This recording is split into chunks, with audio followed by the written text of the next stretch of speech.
told Jennifer she brought her groupies. How many of you are volunteers at the museum? Yes, 1,300. Yeah, there's the group. Thank you. They made some changes. I'm Becky Hogue, and my mother, Betty Moorhead, here in the front row. She and my father started this program 32 years ago, and want to welcome you all today. And every week, or every program, I tell about my little email list. If you would like to be on our email list, so I send an email out once a month ahead of the upcoming program. And in August, I send out the New Year's program. This clipboard is here for that purpose, and I'll set it on the corner here of the table, and you can come up afterwards and sign up. Also, we often forget to tell you we do have programs for the rest of the year, for the full season, and there are some copies here if you don't have one. We have just 3 more programs after today. We have Lester Munson next month, Rick Hogan in April, and Dan Hofler,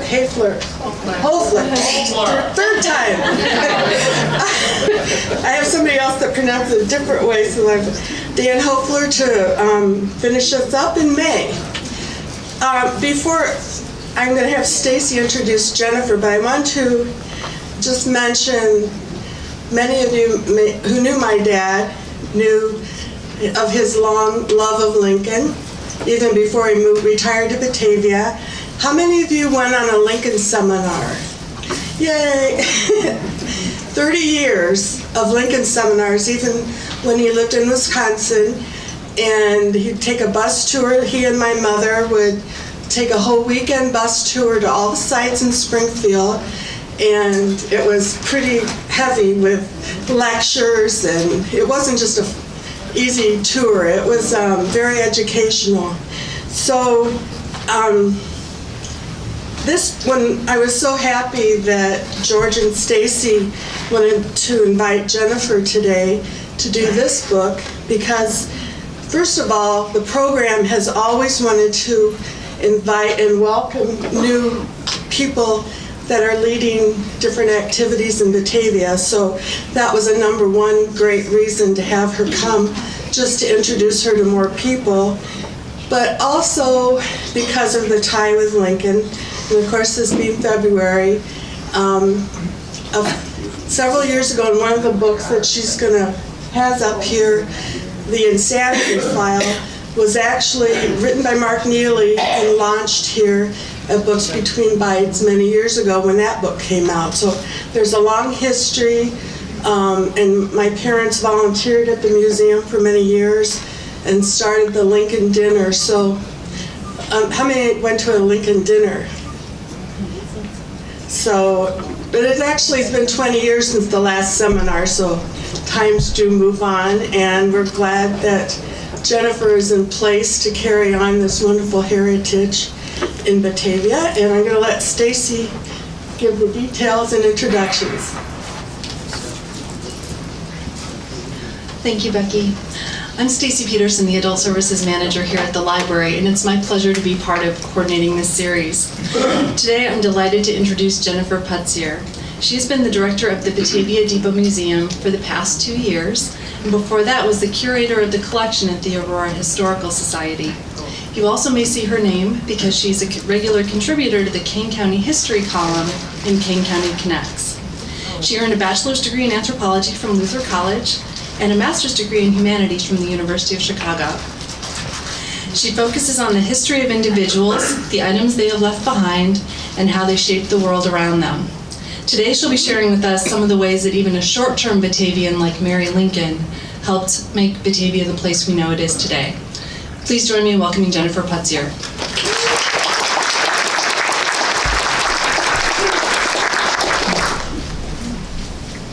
Well, thank you, Stacy, for the wonderful introduction. Let me know if you can't hear me at any point in time. Bring the microphone closer. All right, we'll get it a little closer. So last year, when Stacy called to invite me to Books Between Bites, I have to admit I was a little stumped. A lot nervous. I still am a little nervous, but definitely stumped. There are so many good books out there. How could you choose a favorite?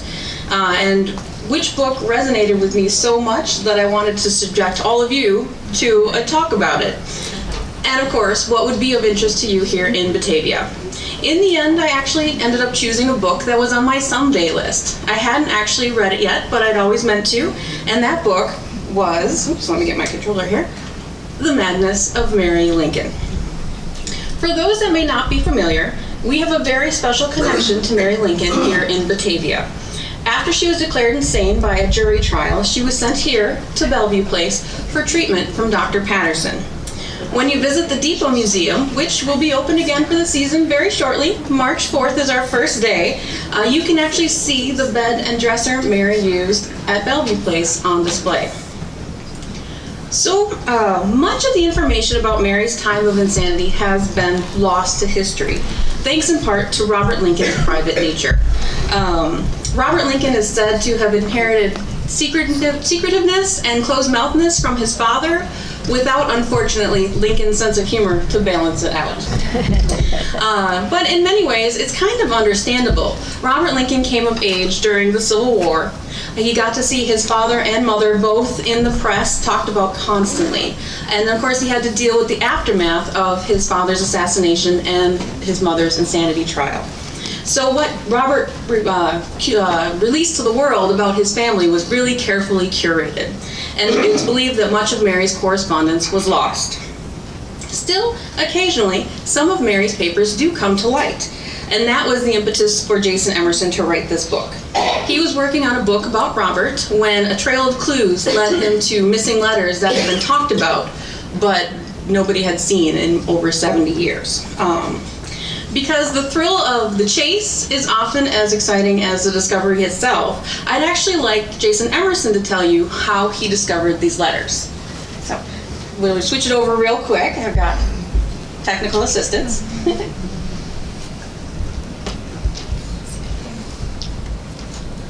There he is.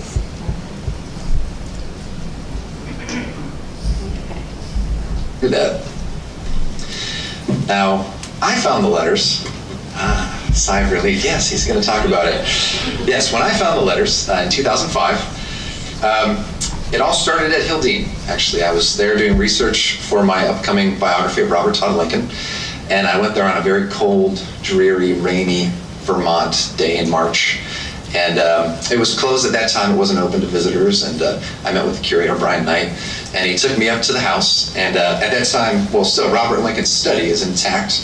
And the study has a wonderful wall, the whole wall Robert built with archival boxes and folders, and all of his papers were still in there. And so Brian took me up there. He and I were the only ones in the house. He set me up on Robert Lincoln's dining room table with a big portrait of Robert overlooking me and a very cold folding metal chair. And the heat wasn't even on in the house. I was very cold. And some white gloves. And he showed me Robert's study, and he said, okay, go at it. And it was amazing. Many of the boxes had just inches of dust on them, no fingerprints at all. I don't think a historian had been there, other than Brian, the curator, since probably Jim Hickey in the 1970s. So it was amazing to go through these letters that no one had ever really seen. And I came across a letter written by Robert's attorney, Fred Towers, to Catherine Helm, Robert's cousin, and the one and only sole authorized biographer of Mary Lincoln.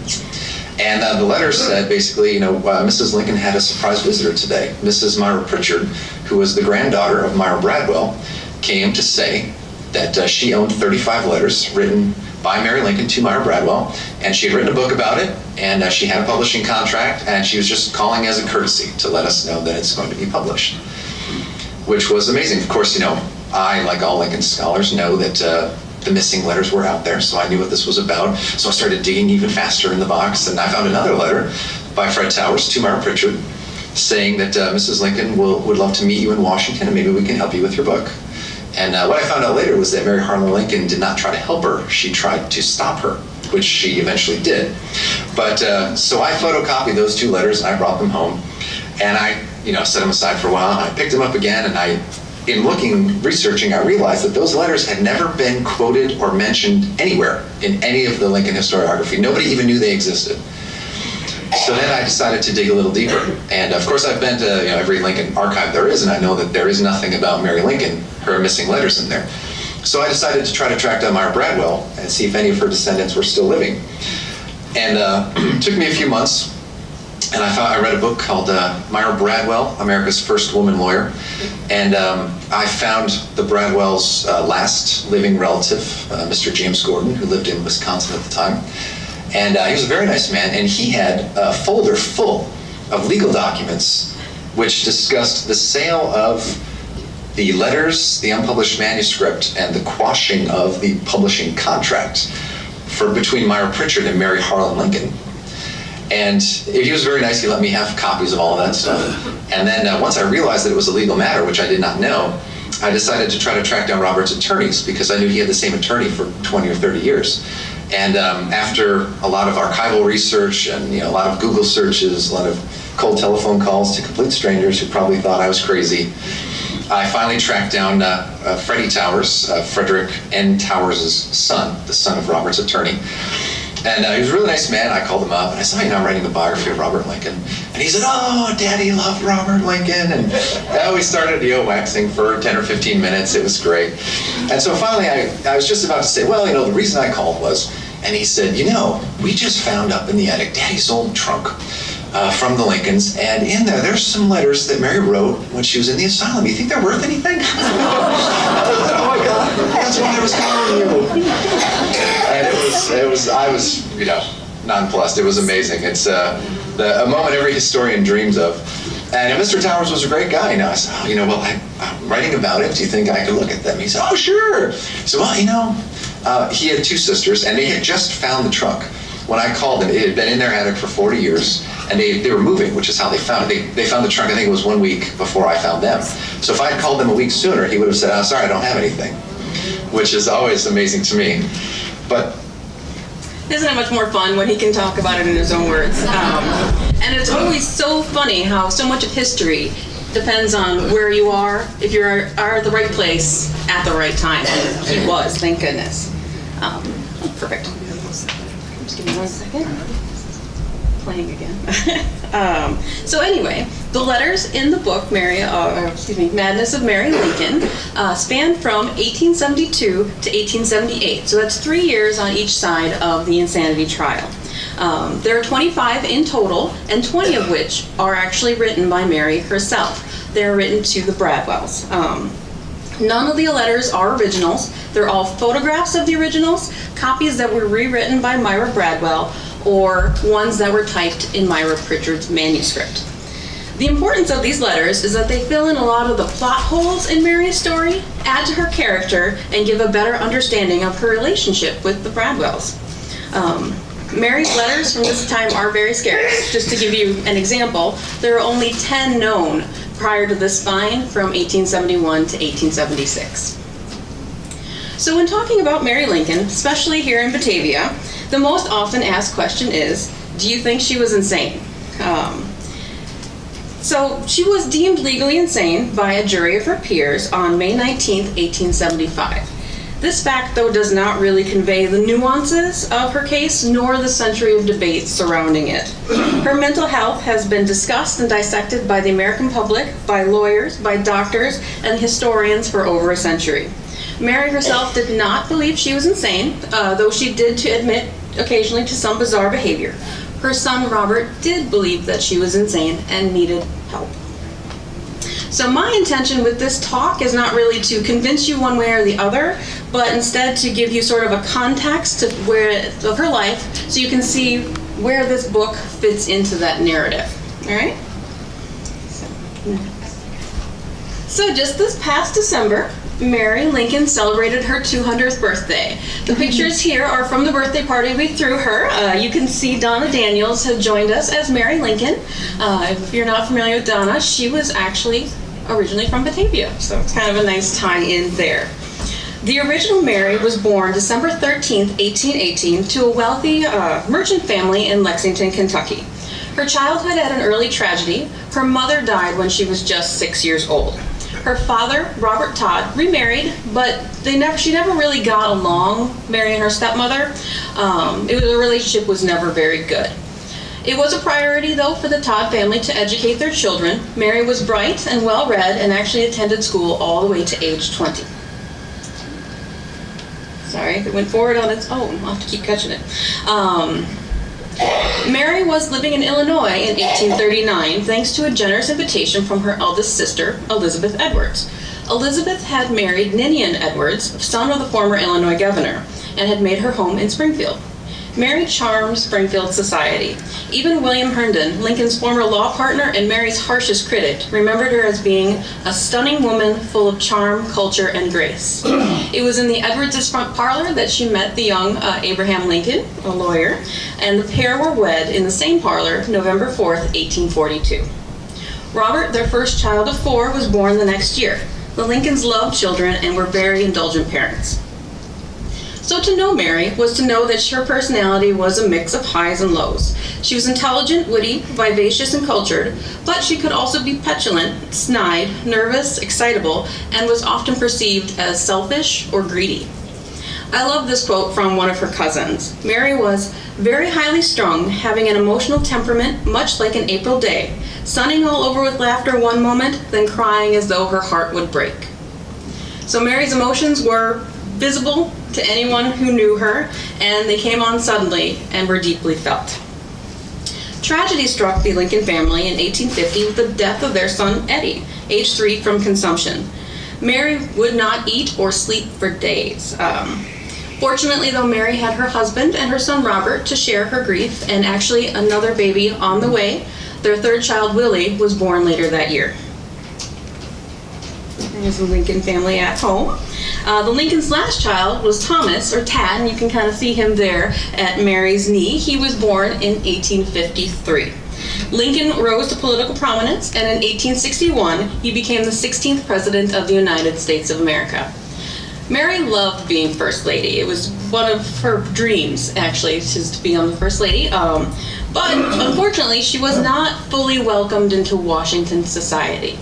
Many of the people believed she was uncouth, and there was a lot of questions about her loyalty, as her family was Southern. She was from Kentucky. Lincoln, as a war president, was often away from home, and he worked very long hours, so she was quite lonely as well. And in early 1862, they lost another son, Willie, this time to typhoid. After Willie's death, Mary was nearly inconsolable. She retreated to her room for weeks, in tears with shades down. Mary's seamstress, Elizabeth Keckley, recalled that Lincoln advised her to try and control yourself or it will drive you mad, and we may have to send you there. And by there, he was gesturing out the window to the asylum that was in view of the White House. As Mary recalled at the time, she had fallen into a pit of gloom and despair without a ray of light anywhere. If I had not felt the spur of necessity urging me on to cheer Mr. Lincoln, whose grief was as great as my own, I could have never smiled again. You can really see that Mary's family was her anchor during these hard times. So Mary's nearly overwhelming fear of, or grief, led into a fear of loss. She was afraid of fires, burglars, heavy storms, and of being alone. With 2 children gone, she was anxious not to lose anyone else. She protected Robert for as long as she could, keeping him out of the Civil War by insisting that he needed to finish his education first. And of course, she was also afraid of assassination attempts and begged Lincoln to take better precautions. Unfortunately, Mary's assassination fears came true April 14th, 1865, when Lincoln was shot at Ford's Theater with Mary by his side. Mary's grief was profound. For 5 weeks after the assassination, she stayed confined to her bedroom and wrote, "I do not have the least desire to live." Even after she left her room, she still separated herself. She couldn't bear to see her old friends, as they would remind her of her grief, and new friends couldn't understand her grief. So she didn't want to see anybody. She went into deep mourning and actually wore black for the rest of her life. Some scholars will point to the death of Abraham Lincoln as the catalyst for Mary's insanity.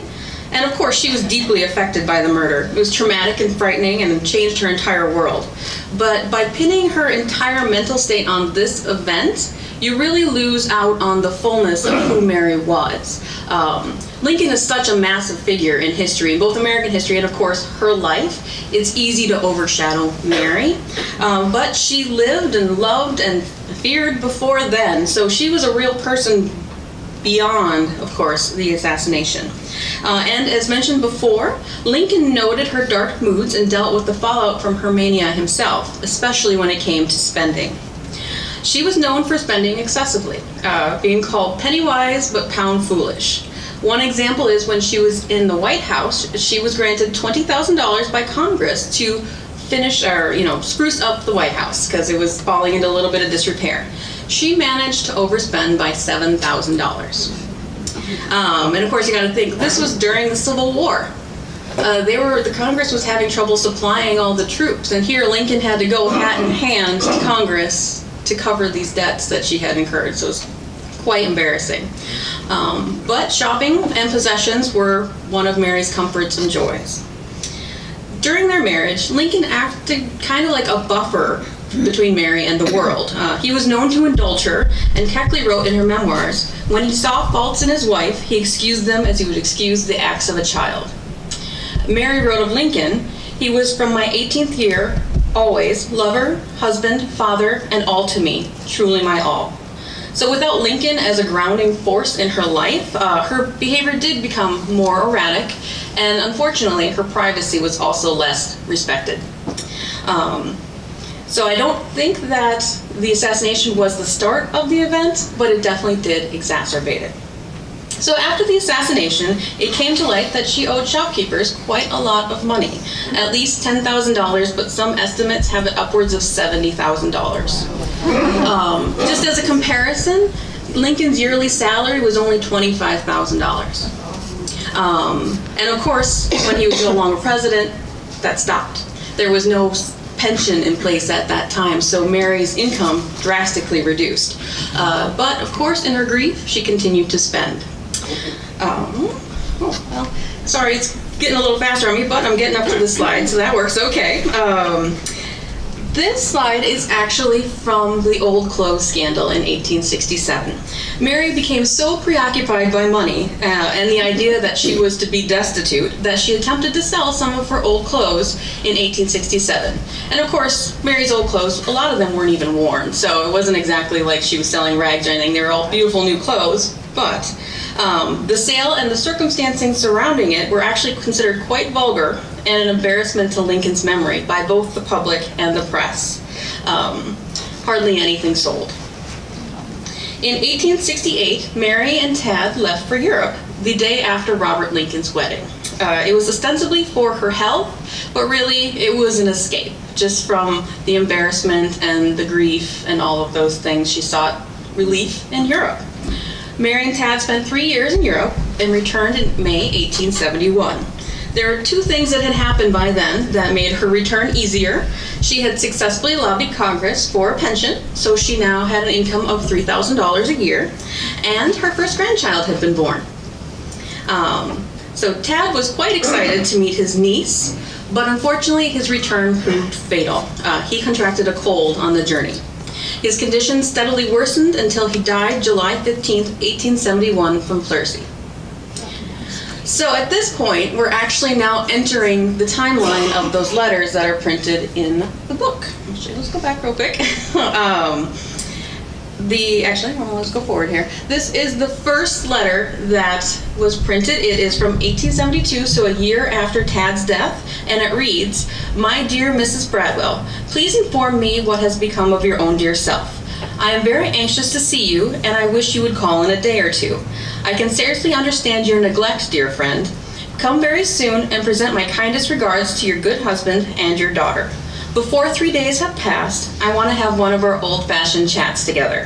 With so much love, believe me, always, truly yours, Mary Lincoln." So from this letter, you can see Mary loved her commas.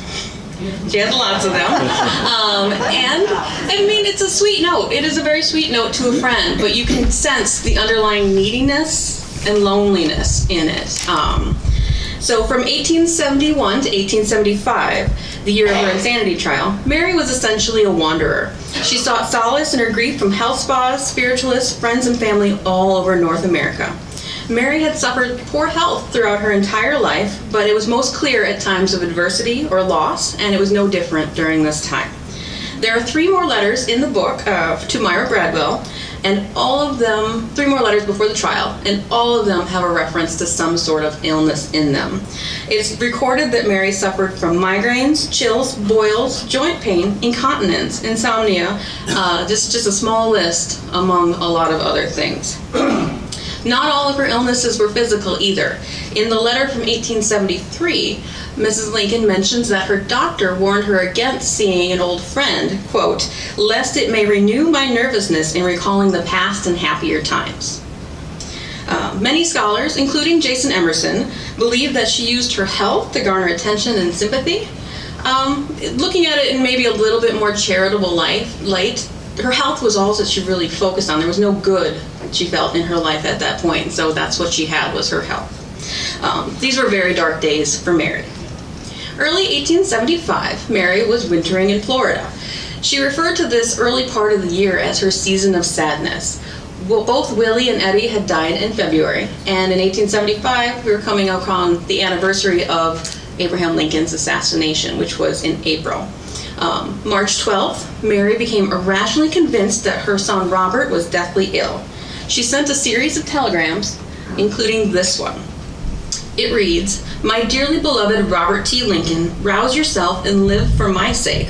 All I have is yours upon this hour. I am praying every moment for your life to be spared to your mother."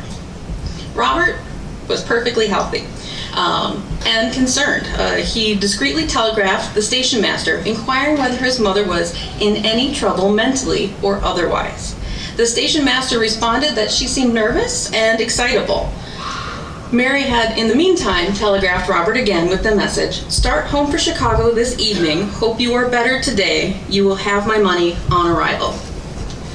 So in reading these notes, they are just odd enough to be troubling, aren't they? One, she had absolutely no reason to think Robert was ill and actually could not be convinced otherwise. And two, she was trying to buy his health. So the lines between Mary's fear of loss of her loved ones and her mania about money were kind of blurring there, thinking that she could make him better just by giving him money. When she got back to Chicago, Mary seemed quite startled to find Robert perfectly healthy. He invited her back to his house to stay, but she declined because she was not on good terms with her daughter-in-law, Mary Harlan Lincoln. So the two took rooms at the Grand Pacific Hotel, newly rebuilt after the Chicago fire. One for Mary and one for Robert, even though he lived nearby, so that he could just be in very close proximity if she needed him. On the trip north, she claimed that she had been poisoned. Upon examination, they did not find any evidence of that, and she slept so poorly she would often knock on Robert's door in the middle of the night, afraid of being alone. In March and April, Mary became increasingly agitated and paranoid. April 1st, she tried to go downstairs in what was less than fully dressed in Victorian standards, so I'm sure today she would have been fine, but fortunately, Robert caught her, but unfortunately, she did not want to go back to her room. She was in an elevator, and so he kind of had to force her out of the elevator to get her to go back, and at that point, she shouted at him that he was going to murder her. Back in her room, she declared a wandering Jew stole her pocketbook and would be returning it at 3 o'clock. She also sat near a wall for nearly an hour, repeating what she heard through that wall. So this was not a good day for Mary, and that was just the morning. That afternoon, she contacted the hotel manager with fears something was wrong with the house and that the city was on fire. And she also enlisted him to help her find a Mr. Shoemaker who she had to meet. And all she knew was that he was in a room that ended with the number 7. So that evening, that night, she knocked on Robert's door so many times that he actually threatened to leave the hotel because there was not much that he could do. This was just one day. Hotel staff witnessed many more events like this during their stay. She was also purchasing a lot of goods, mostly clothing and household goods. For example, among other things, she had purchased 40 pairs of lace curtains, 3 watches, and $700 worth of jewelry. Considering that she did not have a home to decorate, and she only wore black with no jewelry, Robert considered these purchases a waste and actually returned the goods. She was getting so paranoid about money, she took to carrying $57,000 worth of bonds on her person at all times. To protect them, she sewed them into her petticoat. So at a loss, Robert hired the Pinkerton Detective Agency actually to watch over her and to protect her in case she got into any trouble, and he consulted medical and legal counsel. May 16th, Robert's lawyers, BFIers, gathered 6 different physicians to discuss Mary's mental state, including our own Dr. Patterson. All the experts agree Mary needed help. Her actions put her in danger, both physically and financially. May 18th, Mary's behavior became even more troubling. She was spending more money on, quote, useless items and was meeting with, quote, suspicious people. And she had actually cashed out one of her bonds for $1,000. She was planning to travel either to Europe again or to California. So kind of picked completely opposite points to go. Robert was under pressure by medical professionals to take action, telling him that every moment he wasted in getting her help was a moment that she may not recover. The next day, May 19th, Robert filed legal papers and an arrest warrant was issued for Mary Lincoln. The trial was that afternoon. It lasted 3 hours and the verdict was delivered in just 10 minutes. Mary was declared legally insane. So one of the major discussion points about this whole issue is whether Mary had a fair trial. I also think it's important to ask, why did she have a trial at all? I think we've all heard stories about women being carted off to insane asylums just under the word of a husband or other family member. Illinois, though, actually had some of the most liberal laws regarding insanity in the nation. In 1823, the law went into books that any person accused of insanity had the right to a jury trial. This law was unfortunately amended in 1851 to make an exception for women and children. They now could legally be placed in state hospitals upon the request of a husband or a parent or guardian. So while this amendment didn't really directly affect Mary's case, as she was Robert's mother, not wife, it kind of just goes to show the bias towards women in a lot of these laws. This law, though, was challenged in 1860 when Elizabeth Packard, who you can see here, was forcibly committed by her husband, who was a Calvinist preacher. Elizabeth had publicly disagreed with his religious teachings, had a different philosophy on child rearing and slavery. She was locked away for 3 years with just basically a pulse check.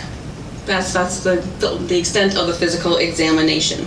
When she was released, her husband actually locked her in their home and made arrangements to send her to Massachusetts for permanent institutionalization.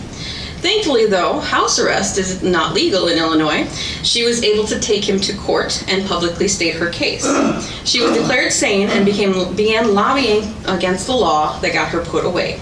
In 1867, Illinois passed the Bill for Protection of Personal Liberty, which required, once again, a trial by jury for all accused of insanity. So, a little history about that, but back to Mary. While Mary did get a legally fair trial, the jury was made up of her social and economic peers, which was quite important to her because she was a woman of a certain stature. So all of the jurors, the men were, business owners, prominent people. But they were all men because women could not serve on juries in Illinois until 1939.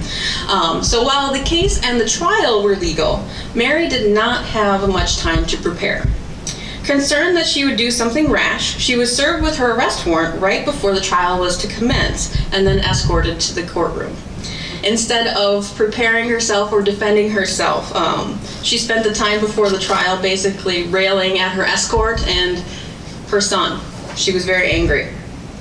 Mary's lawyer was Isaac Arnold. He was a good friend of Lincoln and also admitted having some qualms against representing her.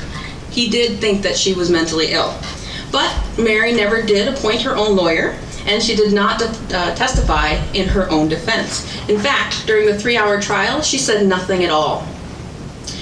Mary was not a meek woman. She had been referred to often as a hellcat in her time. She could have easily protested, but by not contributing, I think she was just not acknowledging that the trial even existed. After the trial, Robert was appointed conservator of her estate. I think Emerson puts it so eloquently.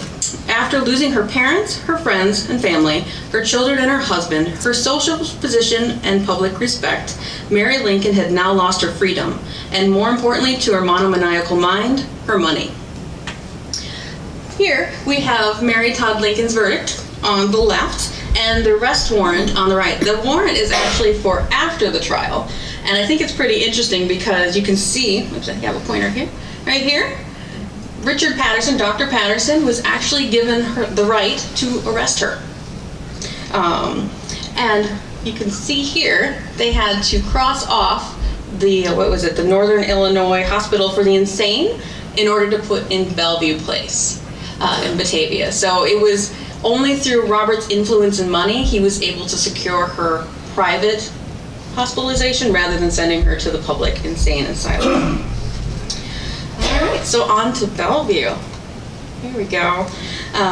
This is Bellevue Place, which still stands at the corner of Union and Jefferson. It's shown here in about 1867. 1867 was when Dr. Patterson purchased the defunct Batavia Institute and converted it to a sanitarium. Dr. Patterson, on the right, had considerable experience in mental health. He had been the medical superintendent for the Iowa State Hospital for the Insane, and 5 years before that had ran the Indiana State Hospital for the Insane. So here in Batavia, Dr. Patterson created his ideal institution. Batavia at the time had about 3,000 residents and was considered a picturesque country retreat from the hustle and bustle of Chicago. Beyond the modern facilities, Dr. Patterson had developed the grounds to be idyllic with walking paths, outdoor seating, and even a 40,000 square foot greenhouse in which he grew some roses. Patients had the leisure to walk and enjoy both the greenhouse and the grounds, and he believed for treatment in the modern management of mental disease by rest, diet, baths, fresh air, occupation, diversion, change of scene, no more medication than absolutely necessary, and the least restraint possible. Pretty forward thinking actually for the time, and so I think Mary was actually in really good hands. His family joined him in his work. His wife was the matron of the institution, and his son was also a physician. So the sanitarium flourished. In 1871, Dr. Patterson added the wings. You can see one of them there. This increased the hospital's capacity to 25 to 30 patients. So all of Bellevue Place's patients were ladies. Quote, a select class of lady patients with quiet, unexceptionable habits. Mrs. Lincoln was definitely of the select class and was actually at Bellevue treated more like an honored house guest than a patient. She was given her own private suite of rooms, her own attendant, had free use of the carriage whenever she wanted, so they didn't actually restrict where she could go visiting. She had her own private dining arrangements and was often also invited to dine with the Pattersons in their home. So we have copies of Mary's patient notes from Bellevue thanks to Dr. Rodney Ross. Ross's father was Dr. Edwards Ross. He operated Bellevue Place from 1946 to 1964. The notes are sparse but interesting. So you can see here, this is the first one, May 20th, 75, excuse me. Mrs. Mary Lincoln admitted today, from Chicago, age 56, widow of ex-President Lincoln, declared insane by the Cook County Court May 19, 1875. The case is one of mental impairment, which probably dates back to the murder of Abraham Lincoln, more pronounced since the death of her son, but especially aggravated in the last 2 months. So her first couple weeks at Bellevue, Mary was in good spirits. She would go for walks, she would take rides, all of this according to the patient records. But beginning of June, she started to be a little less happy about it. She started staying inside and refusing rides. June 2nd, the report records, Mr. Lincoln came to see his mother today. She did not go outdoors at all. She seems pleasant at times, but restless and uneasy. A month later, on July 2nd, the record states, Mrs. Lincoln habitually makes an appointment to ride in the morning. When the time comes, she puts it off to the afternoon and then delays till the next morning and so on. So she was not really socializing at this point, and she often had been refusing visitors as well, except for her son Robert, who visited weekly. So it was much to the surprise of everyone that on July 7th, Mrs. Lincoln agreed to see Mrs. Rain. Mrs. Rain was a reporter for the Chicago Post and Mail. Mrs. Rain was very sympathetic to the Lincoln and her illness in the column, but she did not shy away from some of Mrs. Lincoln's quirks, such as the 10 trunks of goods that she had brought with her to Bellevue and her habit of purchasing clothes that she never wore. So here you can see the display as it originally was in the Depot Museum. That is the bed that she used and the dresser. The other furniture in the picture is all from Bellevue, but not from her room. So the lengthy article that Mrs. Rain put together actually even included a description of Mary's room, which of course is quite delightful and helpful for us at the Depot. It reads, "It was plainly furnished, the same as it was prior to her coming. An ordinary 3-ply carpet in pleasant colors, harmoniously blended, a bureau, rocking chair, lounge, a plain bedstead with a very fine bed, about which she is quite particular." So I like that because, well, we got it in the end here in the Depot.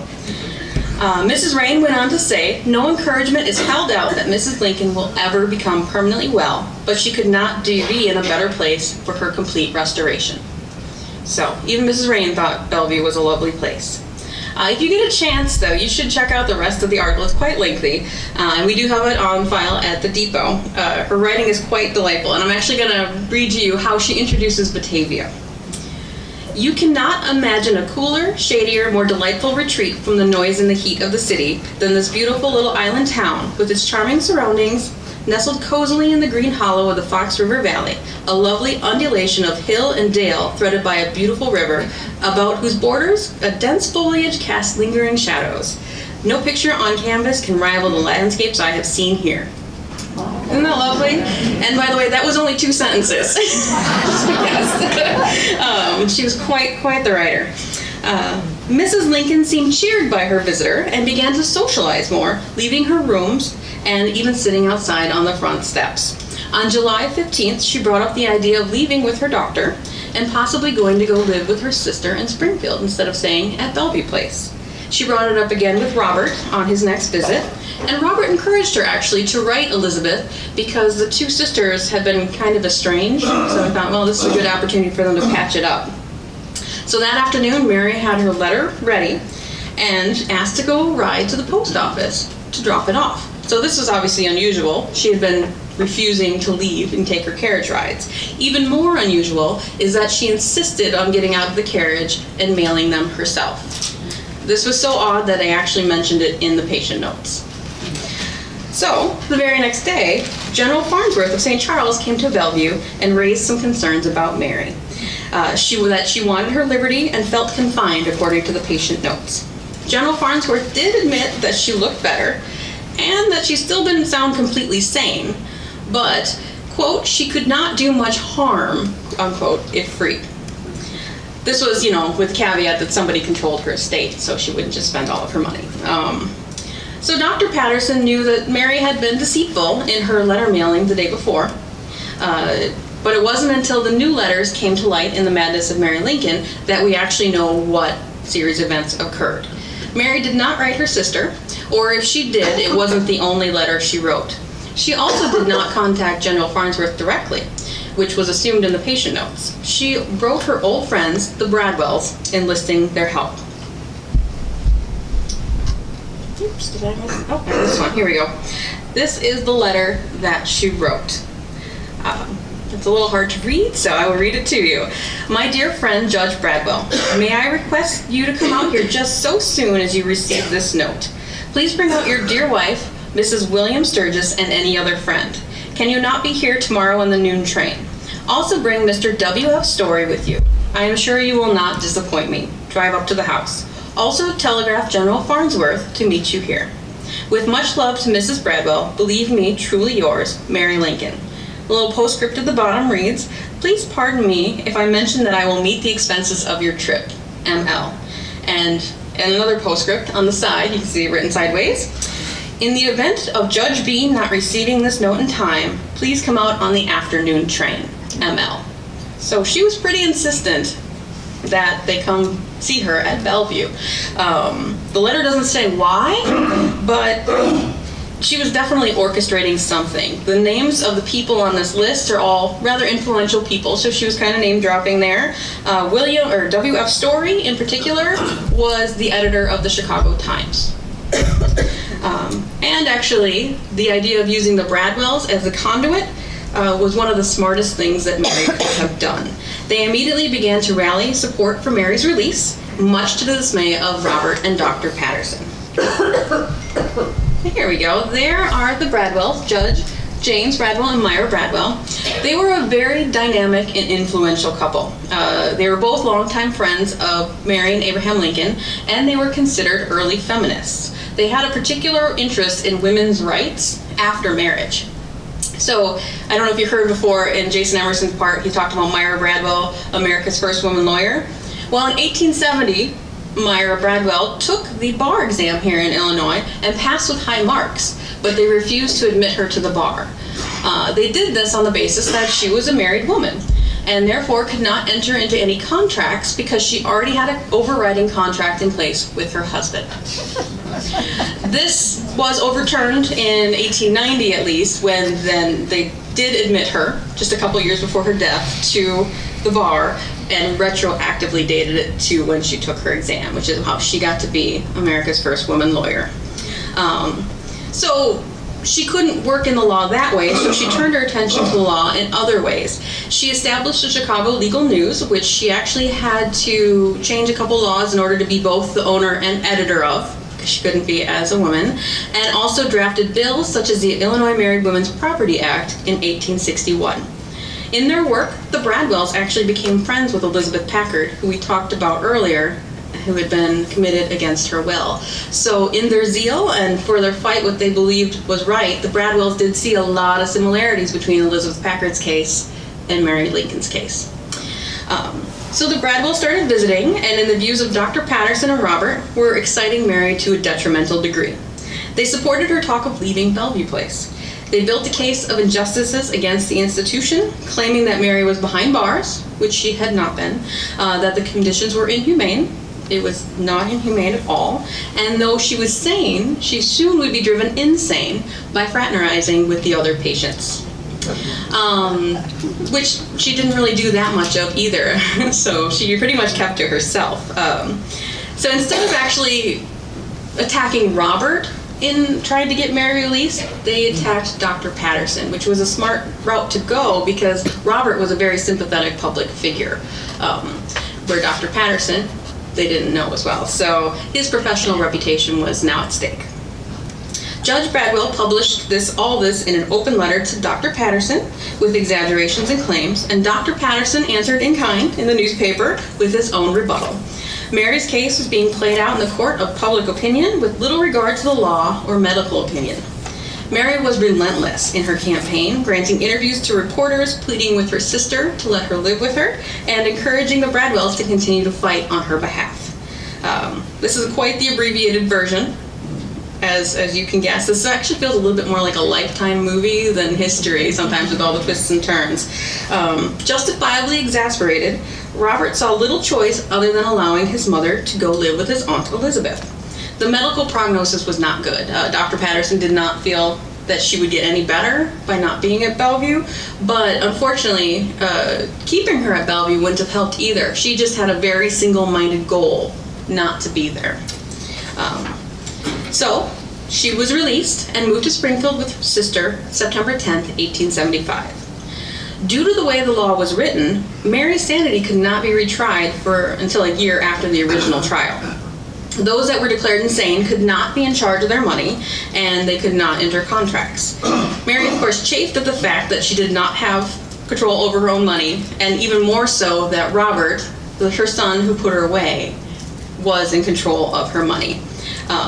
She still exhibited her shopping mania. He did have, he was sending a stipend for her, and she was spending it every month and then some. The Edwards did what they could to soothe her, but they started avoiding touchy topics like her purchases because Mary would get quite angry with them, and it would be a very uncomfortable situation to live with her. She would deliberately dress poorly, so it looked like she needed to go shopping and buy new clothes. Even though she had trunks full of not worn clothes, and Robert himself had taken 4 bonnets that were delivered right before she went to Bellevue, so she had 4 new bonnets that she had never even worn.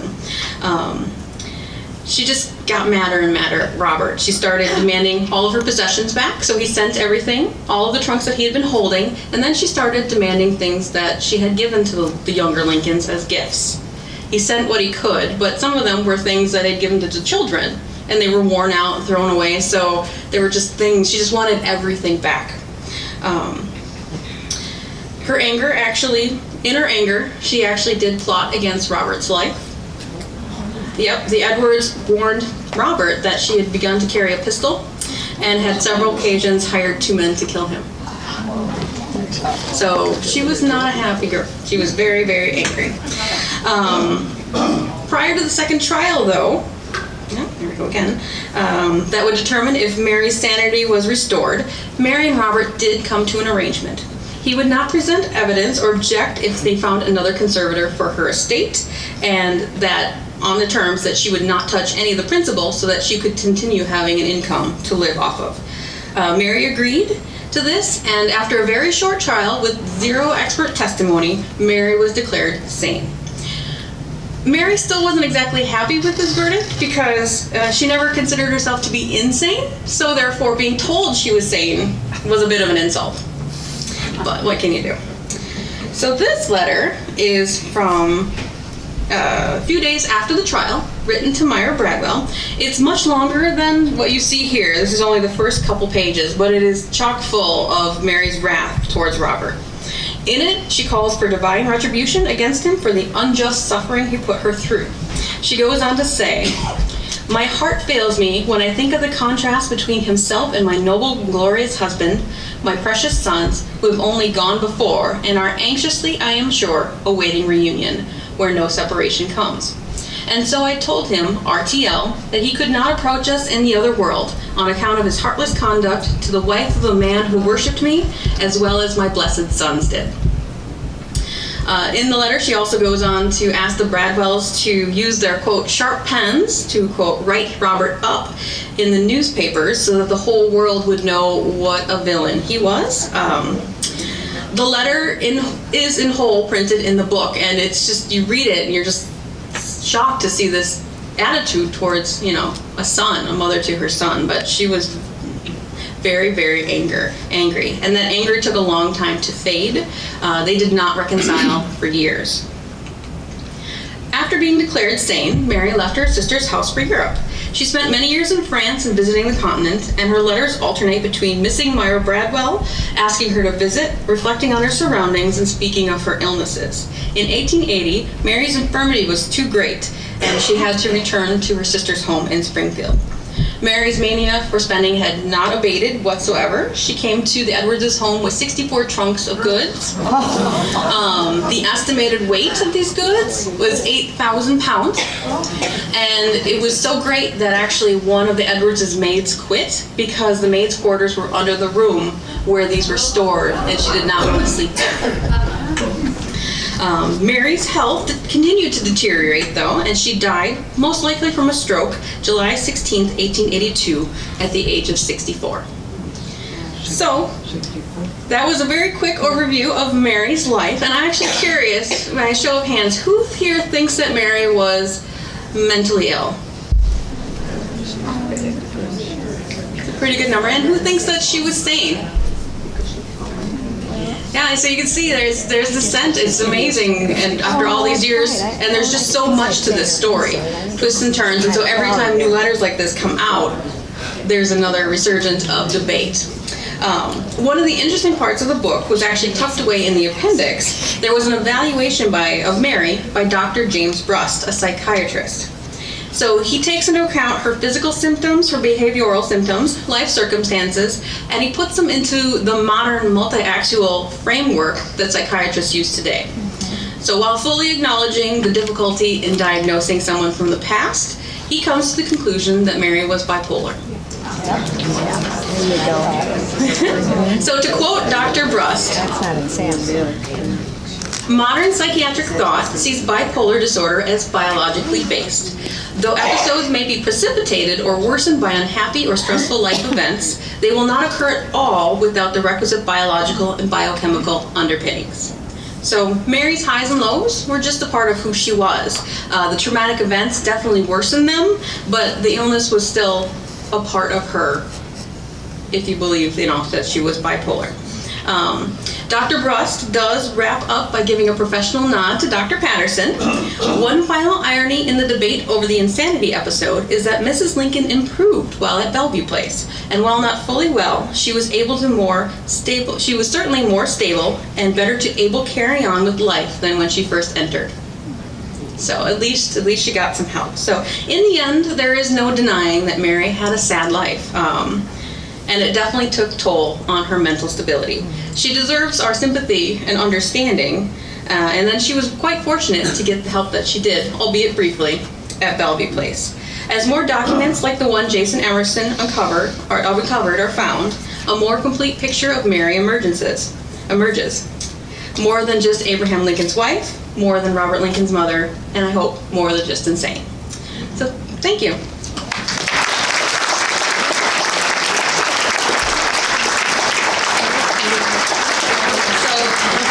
I can try to answer some questions. I'm in no way a Lincoln scholar, and my Mary research has kind of just been limited to this topic. She did have a very full and wonderful life beyond that. So I think I saw George's hand up in the back first.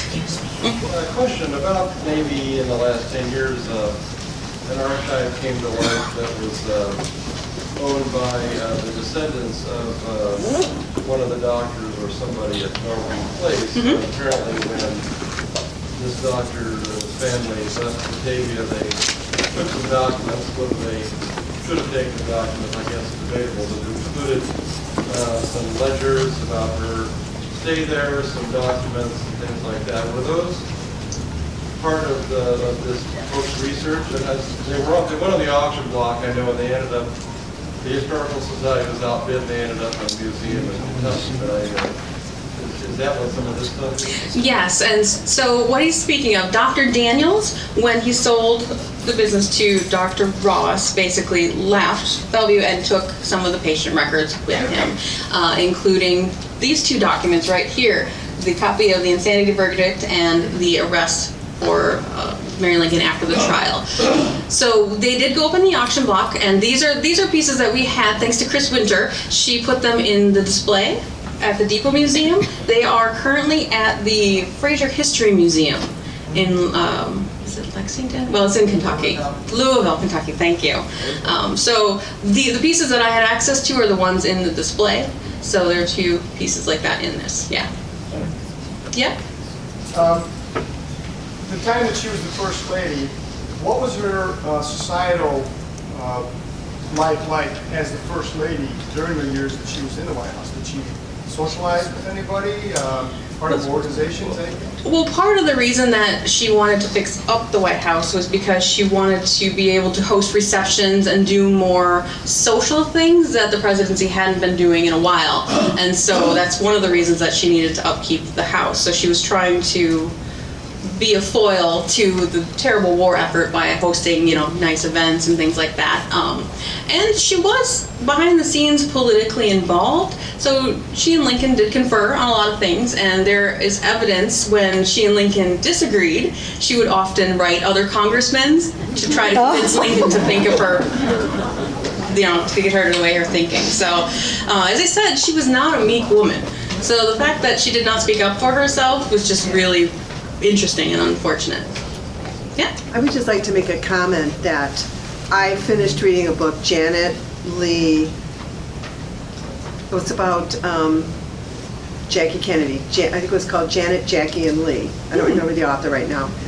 But a lot of people don't understand that Jackie Kennedy went through such a difficult period right after her husband was shot right in front of her. Yeah. Very similar to Mary Todd. And when they look back on it now, they think she suffered from PTSD for many years, undiagnosed. And that's one of the reasons that she married Aristotle Onassis, was just so that he could protect her and keep her safe. So there's some similarities maybe there. Oh, absolutely. And I mean, I would not doubt it if Mary had those same fears. And of course, mental help, there was not quite the support system that we have today or the understanding. And so I think that today, if Mary was around, she would have gotten a lot more support. It wouldn't have just sort of boiled up into this huge event you know, she would have had more support throughout her entire life. So, but yeah, there's a lot of similarities.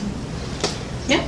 Yes, I had read or heard years ago that one of the problems that she had in the White House was because she was from the South, that they accused her of being a spy, or her family being a spy. Absolutely, yeah. Her roots were all Southern. She had brothers who served on the Southern side. So her loyalties were not, I mean, she was Abraham Lincoln's wife, so she was definitely support of the Union. But, you know, sometimes your heart and your family on the other side, it's still, you don't have to like it, but, Jennifer, yeah. could you repeat their comments, because we can't hear what they're saying to you? Oh. And you're responding, we don't know Sorry why. about that. Yeah, she was saying how Mary had difficulty because it was thought that she might be a spy during the Civil War because her family was Southern. Yeah, that was definitely a big part of it, where I don't believe that she was, but you can't really change public opinion. You can't help who your family is either, can you? Yeah. It hasn't ever been mentioned, or has anybody looked at the letters that's a handwriting expert? That's a really good point, actually. The letters in the Madness of Mary Lincoln. So when the Myra Pritchard approached Mary Harlan Lincoln, Mary Harlan Lincoln agreed to buy her manuscript and all the letters if they got verified by the U.S. Treasury as genuine. And so the sale did go through for $22,500. That's how much Myra Pritchard was paid to give her all the letters and all the manuscripts. So by that facet, the fact that the contract went through, we have to agree that they were. Well, what I meant was something else. I'm not an expert, but my best friend was, and has written a lot of books. And she kind of taught me, and you can see that she is mentally unbalanced in those letters. But I'm not an expert, but I'm sure that has been noticed by some. Yeah, I mean, you can definitely, if you see some of the other ones, there's a whole compilation Especially of her. did you see how she wrote? Well, anyway. Oh yeah, for like handwriting experts can. I had read somewhere that Lincoln was very, very, silent, and he wasn't much of a party man in any way at all. But she was, and she captivated the audiences at parties with her. She had a lot of charisma, and it's so different when we hear about the inside of her mind. Yeah, so she was saying that, Mary was a good foil to Lincoln. He's quiet and brooding, and Mary, especially in social life, was charming and charismatic, and she was a great hostess. And those were kind of her highs, but she also had some very deep lows, unfortunately, on the other end. And perhaps that's why they work so well together, is because they could complement each other's strengths. So, it's about 1 o'clock, so do you have anything else you wanted to say, or, well, should probably wrap it up, but if you have any other questions, I'll be around for a while afterwards, and I want to just once again invite you all to come visit the Depot Museum. We're opening for the season March 4th, Monday. Thank you.